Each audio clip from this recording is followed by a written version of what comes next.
광명송 빛의 노래 18쪽 불화의 빛. 불경에는 수많은 부처의 이름이 등장하는데 이 모든 부처의 진시는 비로자나 불이다.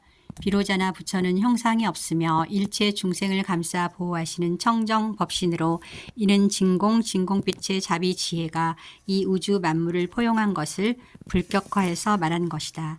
절에서 비로자나불을 모신 법당을 대적광전이라고 하는데 대적광은 진공빛의 세계를 말하는 것이다. 석가모니 부처도 비로자나불을 진신으로 한 응신이다. 비로자나 부처의 산스크리트 어는 바이로차나 두루빛을 비추시는 하느님이라는 뜻을 가진 말이다.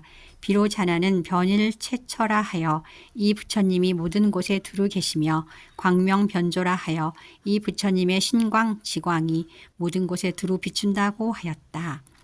진공빛의 세계를 불격화했다는 것이 이것이다. 응신이란 화신 혹은 아바타라고도 부르는데 아바타는 산스크리트 아바타라에서 유래한 말로 내려오다라는 뜻의 동사 아바뜨르의 명사형으로 신이 지상에 강림한 것, 지상에 강림한 신은 화신을 뜻한다. 앞에서 읽어본 일신강충, 즉 하느님의 빛이 내려와 사람 안에 박다고 한 것과 뜻이 같다. 이 불화에는 부처의 모습은 큰 빛의 장을 띠고 있으나 보살의 모습은 상대적으로 보다 작은 빛의 장을 띈 것으로 표현되어 있는 것을 볼 수 있다.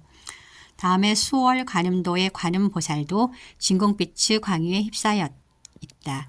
그런데 이 그림에 등장한 묻 인생의 모습에는 광명이 나타나 있지 않다.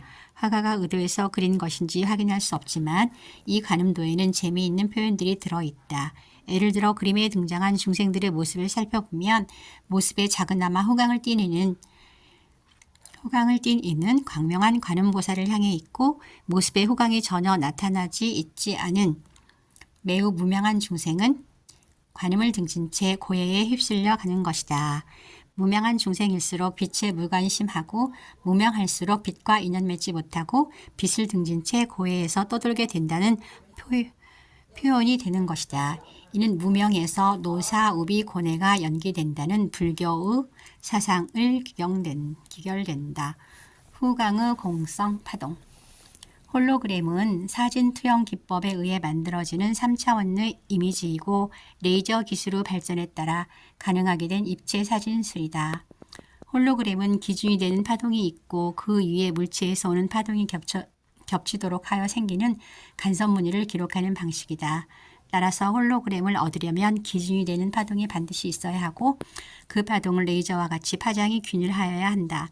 즉 스크린이 있어야만 거기에 영상을 비칠 수 있다. 우주 공간이 정보를 공유한다는 것도 결국은 우주 전체가 하나의 거대한 홀로그램이라고 볼 수 있다. 이는 우주 공간의 정상파가 즉 가상입자들이 쉼없이 생겼다가 사라지면서 만들어내는 빛 현상이 진공요동이 수반한 홀로그램을 만드는 데 필요한 기준 파동이 된다고 볼 수 있다는 것이다. 즉 진공빛이 스크린 역할을 한다는 것.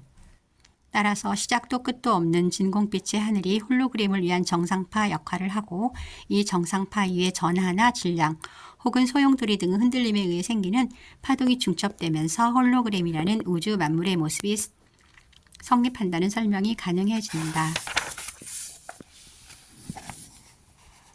의식도 결국은 파동이다. 의식의 근원적인 본성은 진공, 성분의 빛, 즉 공성의 파동이다. 다시 말하면 의식의 본체는 진공빛의 자기자각적 깨어 있습니다. 그러므로 우주는 하나의 거대한 의식체라고 할 수 있고 의식은 우주 공간의 홀로그램으로 기록될 수 있다. 참전 개경이 하늘을 모습없는 하늘, 하늘의 하늘이라 한 것, 그리고 이 하늘을 보지 못하는 사물이 없고 듣지 못하는 소리가 없는 이라 하여